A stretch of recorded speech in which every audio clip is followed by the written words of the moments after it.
Vamos a comenzar el tema de lo que es fisiología cardiovascular. Soy el doctor Eduardo Sotomayor Cerruto del Hospital Loaiza.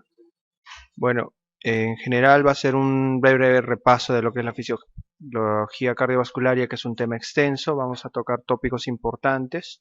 Ya primero vamos a hablar de lo que es el potencial de acción y de membrana.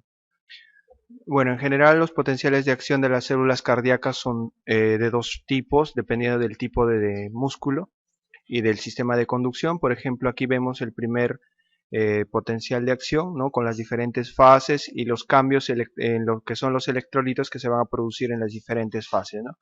Este, por ejemplo, es el esquema de lo que es la despolarización en el músculo cardíaco, y aquí comparándolo con lo que es la despolarización en el sistema de conducción.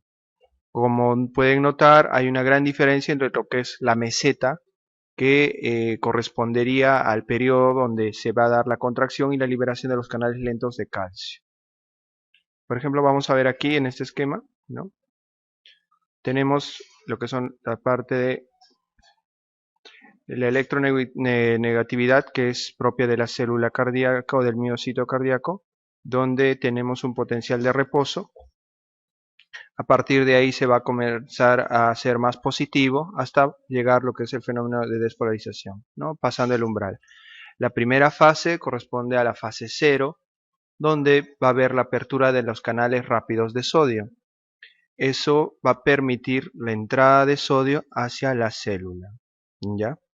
Entonces, como van a entrar sodio a lo que es al intracelular, hace que el potencial de reposo de lo que está en menos 90 milivoltios se va haciendo cada vez más positivo hasta llegar a lo que es el umbral y genera lo que es la entrada de sodio. Después tenemos la fase 1, donde ya a partir de aquí no solamente están abiertos los canales de sodio, sino comienzan a abrirse los canales lentos de calcio, que son los dos tipos de canales que van a jugar un rol importante en lo que es la despolarización, ¿ya? Aquí entonces comienzan a abrirse los canales lentos de calcio-sodio. Principalmente los canales lentos de calcio-sodio son los que van a permitir lo que es la fase 2, ¿no? La fase de la meseta. Entonces ya tenemos en sí todo esto es la despolarización, desde lo que es la entrada por la apertura de los canales de sodio, ¿no? La fase 1, que es ahí el comienzo de la apertura de los canales lentos de calcio-sodio, y lo que es la meseta, donde se encuentran abiertos principalmente este tipo de canales, ¿no? Permitiendo el periodo aquí de la contracción.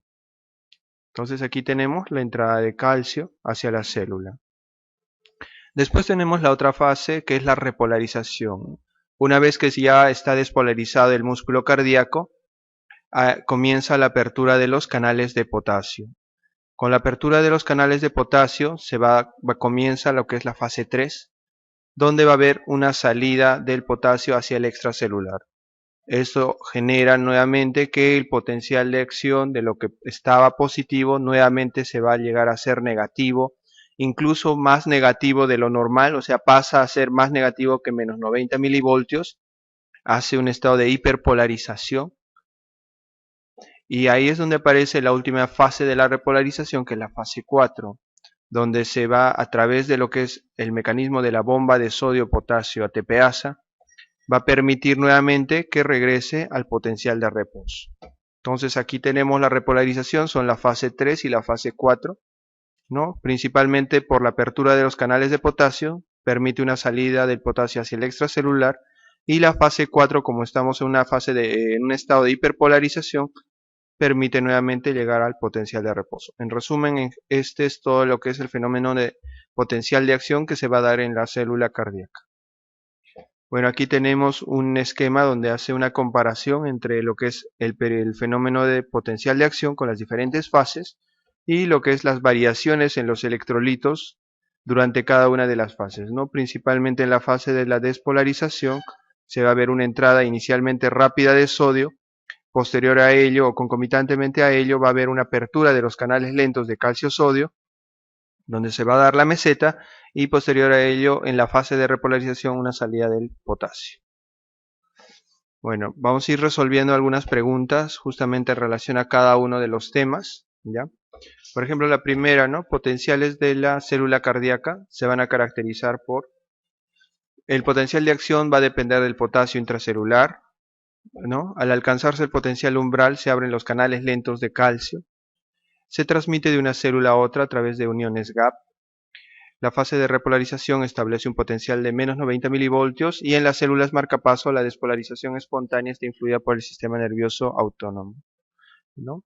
Bueno, el potencial de acción va a depender del potasio intracelular. Como vimos, el potasio juega un rol importante en lo que es el fenómeno de repolarización del potencial de acción. Al alcanzarse el potencial umbral se van a abrir los canales lentos de calcio. En sí, los canales lentos de calcio se van a abrir a partir de la fase 2. Cuando se alcance el potencial umbral, todavía los canales rápidos de sodio son los que se mantienen abiertos. Ya cuando estamos a partir de la fase 2, recién comienzan a abrirse los canales lentos de calcio. Es un fenómeno después, no es algo que se va a dar de manera inmediata. Se transmiten de una célula a otra a través de uniones gap. En sí, las células cardíacas, para poder favorecer que la despolarización se transmita de una manera más eficaz, más rápida de una célula a otra, tiene unas uniones intercelulares que se llaman las uniones gap. Y esto favorece que el potencial de acción se transmita de una manera más rápida. La fase de repolarización establece un potencial de menos 90 milivoltios. Como vimos, durante la fase de repolarización en la fase 3, no necesariamente va a llegar a un potencial de reposo de menos 90, sino hay un estado de hiperpolarización donde recién se va a dar lo que es menos 90 milivoltios en la fase 4, ¿no?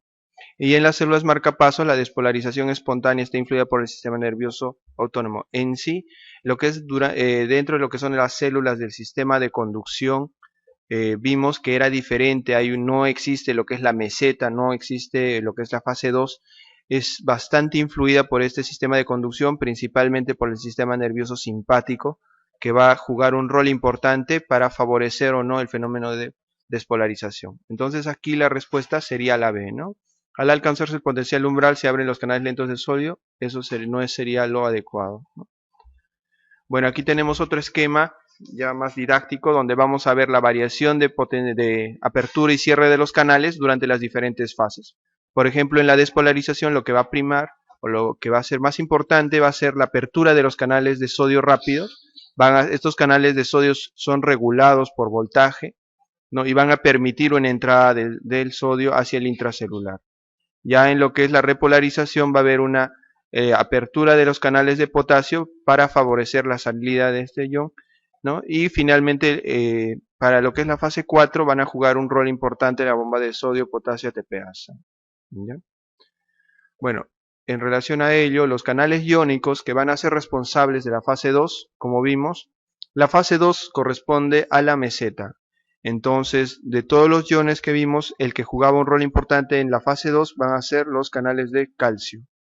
No, canales de potasio no. Canales rápidos de sodio vimos que van a estar en lo que es la fase 0 y la fase 1. Canales de cloro no van a jugar ningún rol en ese tipo de músculo. Canales rápidos de sodio-calcio no existen, ¿no? Son canales lentos de calcio-sodio. Entonces aquí la respuesta sería la C, ¿no? Canales lentos de calcio. Aquí otro esquema donde vamos a ver ya, ese es el potencial de acción de la célula cardíaca, de las células marcapaso, y vamos a ver aquí que hay dos periodos, ¿no? El periodo refractario absoluto y el periodo refractario relativo. El periodo refractario absoluto corresponde a lo que es al estado de despolarización, donde ningún estímulo por encima del umbral va a generar algún tipo de descarga y nuevamente pueda generarse un nuevo potencial de acción. Mientras que en el periodo refractario relativo es un periodo donde, como va a ver, hay una entrada o hay una apertura de los canales de potasio, hay una variación importante o caída de lo que es del potencial de acción para llegar al potencial de reposo. Se dice que un estímulo por encima del umbral puede llegar a generar descarga y nuevamente podría generarse un nuevo potencial de acción. Es en esta fase donde se puede llegar a dar las mayores de algún tipo de arritmia o extrasístoles principalmente, y es uno de los mecanismos importantes en lo que son las formaciones de arritmias. Ahora, hay otra cosa importante que tienen que relacionar, ¿no? Por ejemplo, los potenciales de acción en relación a lo que son las ondas del electrocardiograma.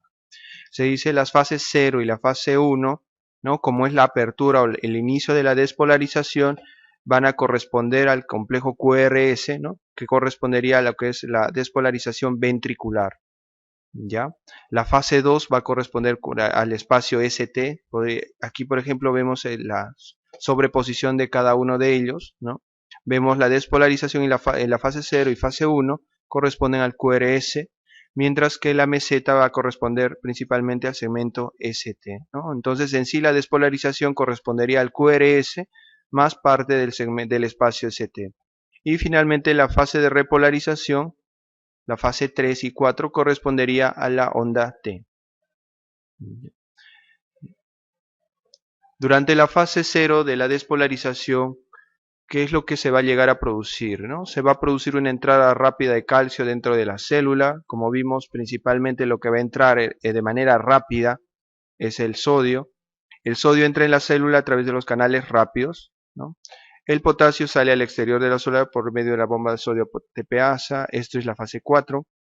El potasio entra en la célula, se produce una lenta salida del calcio a través de los canales rápidos. Aquí, bueno, la respuesta ya por ser la fase 0 de la despolarización nos habla de una entrada rápida de sodio para lo que es pasar o vencer el potencial umbral y de esta manera comience lo que es la fase 1 y la fase 2. Aquí la respuesta sería la B. Como pueden ver es recordar principalmente lo que son cada una de las fases y ver principalmente qué ion llega a intervenir en cada una de ellas. Y bueno, en relación a lo que son los periodos refractarios, ¿no? El periodo refractario absoluto, que va a corresponder principalmente a las fases 0, 1 y 2 o en sí a la despolarización de la célula, ¿no? Nos dicen cuál sería la falsa. Se corresponde con las fases 0, 1 y 2. La fibra miocárdica no responde a ningún tipo de estímulo. Se corresponde con el complejo QRS del electrocardiograma. Corresponde con el complejo QRS más el segmento ST y afecta tanto al tejido miocárdico ordinario como al especializado en la conducción, ¿no? Como vimos, ese tipo de periodo no solamente es exclusivo del tejido miocárdico, sino se van a dar en ambos, no tanto en el de conducción como el miocárdico, inclusive como les explicábamos, es parte de lo que es el mecanismo de formación de algunos tipos de arritmias, principalmente lo que es el periodo refractario relativo. ¿Ya? El periodo refractario absoluto corresponde a la fase 0, 1 y 2, ¿no? Que corresponde a la despolarización. En ese periodo ningún tipo de estímulo, por más que sea por encima del umbral, por más que sea un estímulo intenso, no va a llevar a generar ningún tipo de estímulo en lo que es en la fibra miocárdica. Entonces la respuesta estaría entre alguna de estas dos, ¿no? Como dijimos, la fase 0 y 1 es el QRS y la fase 2 es el ST. Entonces la respuesta, lo correcto sería la D. Lo que es falso sería la C, ¿no? Corresponde al complejo QRS del electrocardiograma. Ya, entonces aquí la respuesta sería la C. Creo que ha habido un pequeño error en la respuesta, salió así. Es la C más bien, ¿ya? Mucho cuidado con ello, aquí ha habido un error. El periodo refractario relativo de la célula del sistema especializado cardíaco es aquel durante el cual, ¿no? Ya hablamos del periodo refractario absoluto y vimos que es donde no hay ningún estímulo, va a llegar a generar alguna respuesta en la fibra miocárdica, mientras que en este periodo es todo lo contrario, ¿no? Cuando es un estímulo por encima del umbral puede llegar a generar algún tipo de descarga. La célula no puede responder a cualquier estímulo, la célula responde tardíamente, la célula es más sensible, la célula solo responde a estímulos superiores a lo normal, la célula solo responde a estímulos inferiores, ¿no? Como dijimos, tienen que ser estímulos intensos por encima del umbral o que sean superiores y ello va a llegar a generar un nuevo inicio de un potencial de acción. Entonces aquí la respuesta sería la D, ¿no?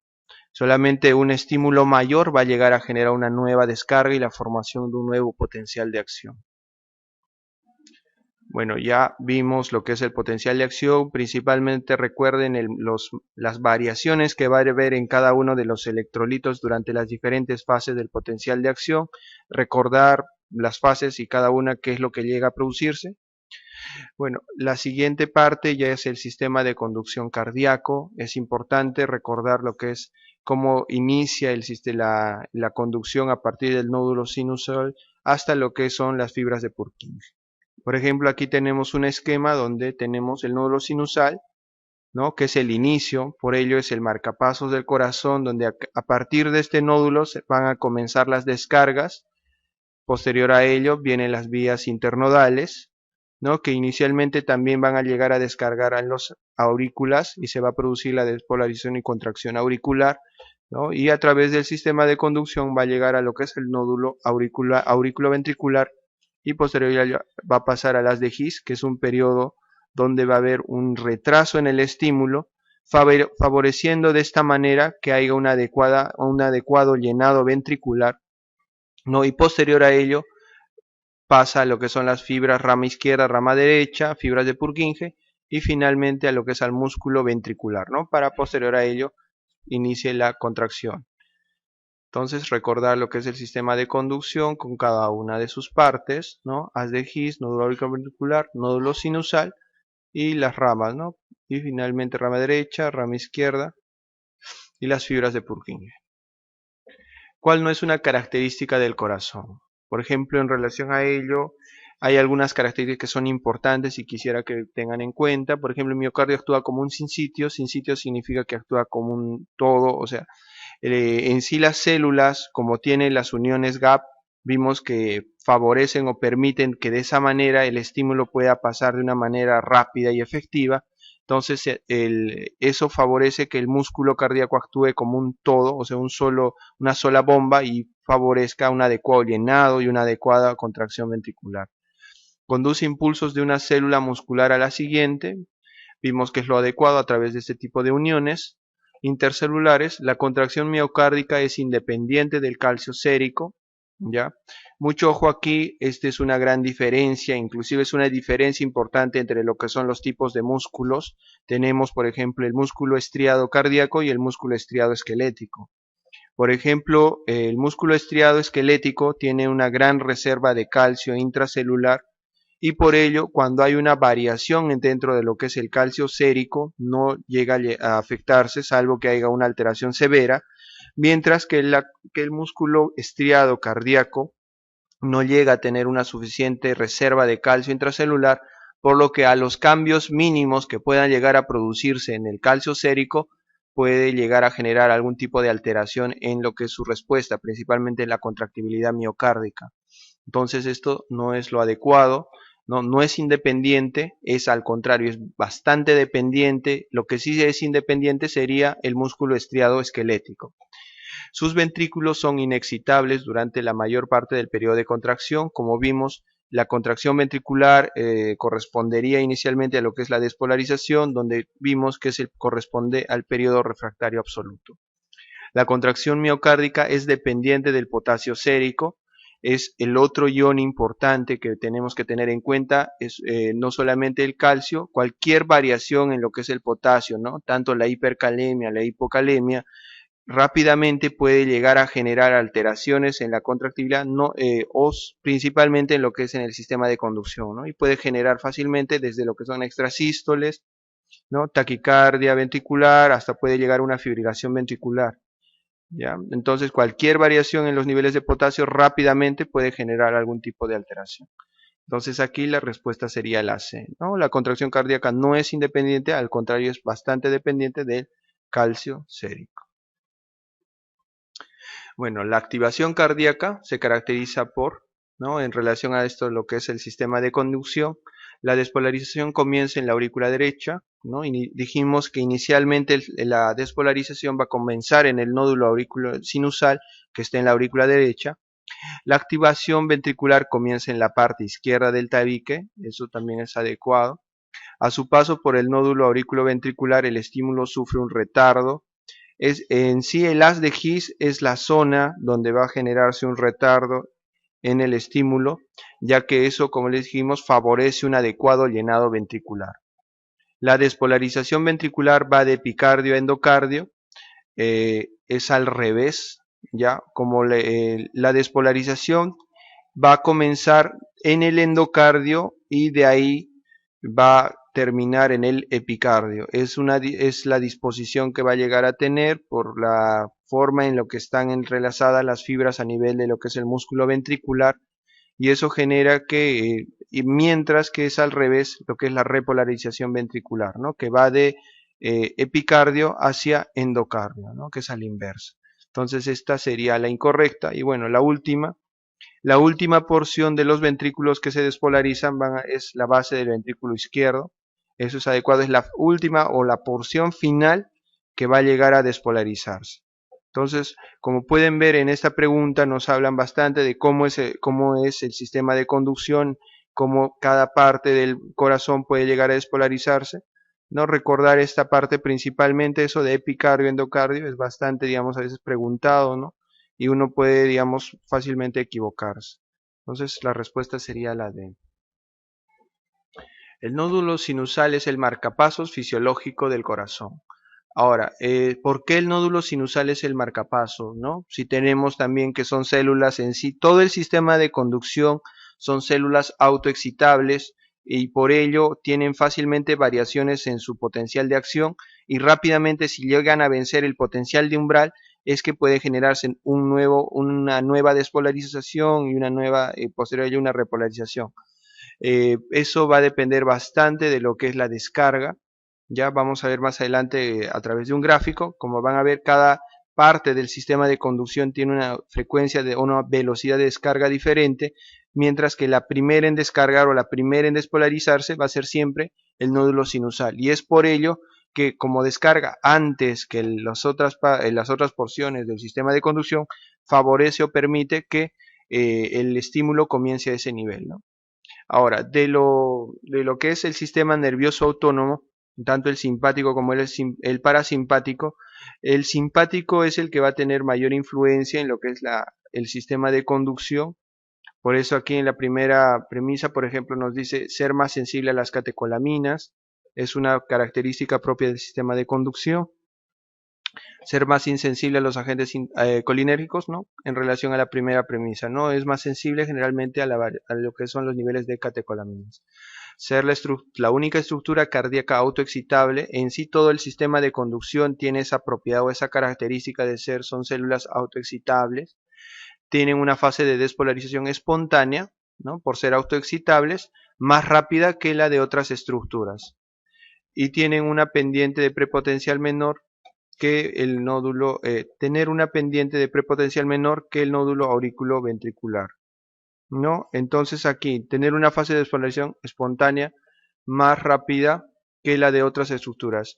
Como pueden ver aquí, todas son características propias del nódulo sinusal, pero la pregunta está en relación a por qué es el marcapasos fisiológico, o sea, qué lo hace diferente de las otras porciones del sistema de conducción, ¿no? Si en sí todo el sistema de conducción va a ser más sensible a catecolaminas y más insensible a los colinérgicos, ¿no? En sí todo el sistema es autoexcitable y bueno, el nódulo sinusal va a tener una pendiente de prepotencial mayor, principalmente no menor, que el nódulo auriculoventricular. Entonces, aquí tenemos la respuesta. Tiene una fase de despolarización espontánea, ¿ya?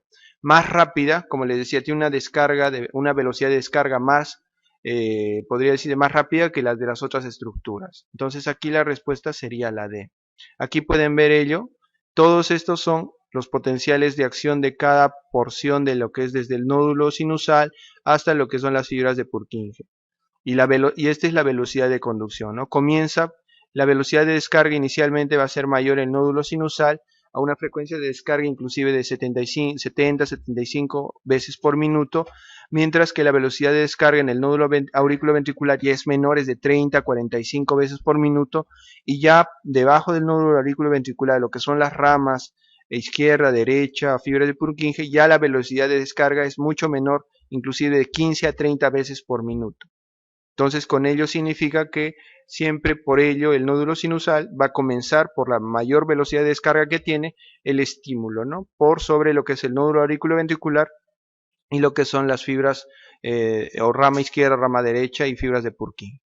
¿Ya? Eso es muchas veces lo que explica a veces en lo que son los bloqueos auriculoventriculares, donde ya aparecen lo que son los ritmos idioventriculares, no ritmo de la unión, donde ya hay un bloqueo, no hay un adecuado paso del estímulo desde lo que son el nódulo sinusal hacia lo que es el nódulo auriculoventricular, y esto generaría que el nuevo marcapasos o podría decirse la nueva contracción o la de nueva descarga comenzaría a otro nivel, ¿no? Que en este caso sería el nódulo auriculoventricular, ¿no? Si hubiera un bloqueo a este nivel, descargarían de manera automática o de manera independiente las aurículas y de manera independiente los ventrículos, ¿no?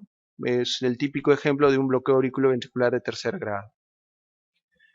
La parte conductora más lenta del corazón es, ¿no? Como les dije, todo el sistema de conducción es autoexcitable, tiene una velocidad de descarga rápida, pero hay una zona en particular que va a tener una velocidad o va a ser una zona que va a conducir de manera lenta el estímulo, ¿no? No es tanto las aurículas, no son los ventrículos, menos las fibras, tampoco es el fascículo derecho, es el tejido de unión auriculoventricular del nódulo auriculoventricular.